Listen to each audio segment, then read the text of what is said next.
Guesty here, welcome to Fishing the Edge. Today we're going to do a little bit of drop shotting.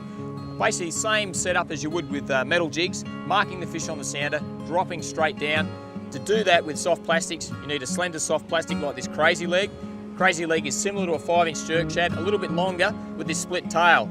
Years ago when we had 5-inch jerk shads and without these, we used to get the knife and split their tail, so now you can actually buy them in the Gulp Alive formula.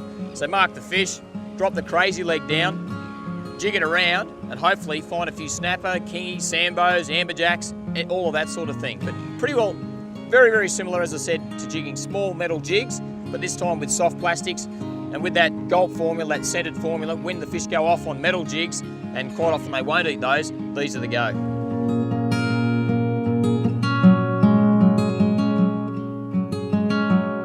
Okay, I'm rigged up. Oh, mate Luke in the background is hooked up. Let's go and see what we can catch. See ya.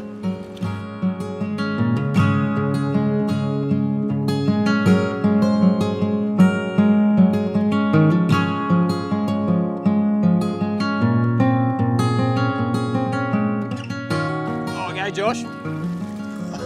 Luke, what a tailer. Oh, mate, that is a horse tailer. I know back at Lake Macquarie, I spent a lot of time when I was a kid. I grew up catching tailor off Blacksmith's breakpool. I know Josh has done the same, and you'd be pretty damn happy. We used to call them greenbacks. Get away from those choppers there. There's a Crazy Leg. We used to call them greenbacks. That is a cracking tailer. It'd be a couple of kilos, and that's anyone who fishes off the beach or fishes off the rocks and spins off the rocks would be really, really excited about a tailer like that. You don't see them that often anymore, so well done, mate. It's all happening. Yeah. All right. Mate, he's done a little bit of damage to your Crazy Legs there. Just be careful with those teeth. Remember, kids at home, Taylor have just got the worst teeth in the history of the world. Big razor sharp choppers. You can see them there on that fish. He hasn't done Luke's Crazy Legs too many favours, but I'm sure to catch a fish like that and lose a lure, it's worth putting another one on. So we'll let him go and try and get another fella. That's awesome, mate. Well done. Awesome.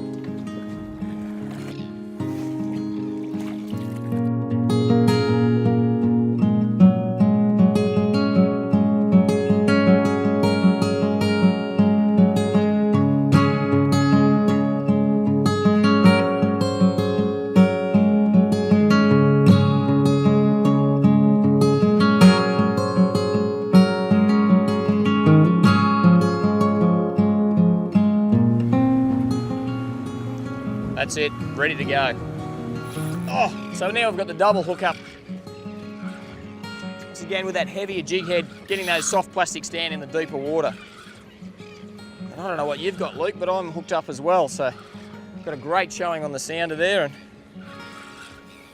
I'm on and you're on. Oh, and I've got, I don't know what I've got actually. Maybe an amberjack, possibly an amberjack. No, a little Samson fish. There we go, magnificent little sambo. Oh, similar fish to an amberjack and a kingfish in a lot of ways. Really, really tough fighting fish. Always a tough fighting fish. Here's the old sambo, and there he is. Beautiful fish. The colours on these fish are just fantastic. And certainly by our West Australian friends' standards, where they go and jig the huge sambos, this is not a big fish by any means, but just a pretty fish. Take a look at that in the afternoon light there. And he's travelling in schools there with the kingfish and with the amberjacks and with some small snapper, and that's a really, really pretty fish. Once again on the Gulp Alive, on the 5-inch Crazy Legs. Beautiful fish. Now the tackle for drop shotting is very similar to what we'd use for drift casting. I generally like to fish a little bit heavier. This is an IM6, one of our IM6 rods, retails for about $100, 8 to 12 kilo. A Sauron 70, some 14-pound code red, 40-pound fluorocarbon leader, and then generally working in the heavier jig heads from 5/8 to 3/4 and even an ounce. Quite often you're fishing 30, 40, even 50 metres of water, so you do need that heavier jig head as we've spoken about. Let it drop down, work on these style of baits, the more slender baits, the jerk shad style baits. The Crazy Legs are good because they've got that bit of action anyway without you having to portray too much action. Drop it down, twitch it up and down and get him on, simple as that. Well, there you have it, that's what we're looking for there. We've marked a few fish. Josh is on the wheel. I'm going to go and have a drop with my mate Luke there. I'm sure there's some kings, sambos, amberjacks mixed in with that, so mate, we'll see what I can catch, eh? Well, if nothing, we have a bit of fun here. And I'm hooked up again. Oh, hey, this is one tough critter here I've got, Luke. See a bit of colour down there. Yeah, I don't know what I've got here. We'll just have to wait and see. I think it might be a... And you're on too. Got a double hook up. And I've got... There's plenty of kingies underneath there as well. Oh, look out. Oh, it's all happening. I've got the kingy. What have you got?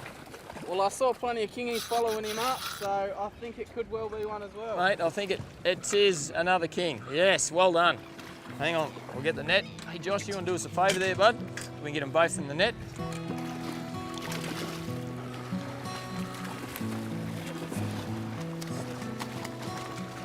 There's one. We'll grab this other one in the net if we can. Well, there you have it, a couple of really nice kings. We've been drop shotting soft plastics this afternoon. You've been watching Fishing the Edge. I think we've got time for one last cast, boys. We'll catch you next time.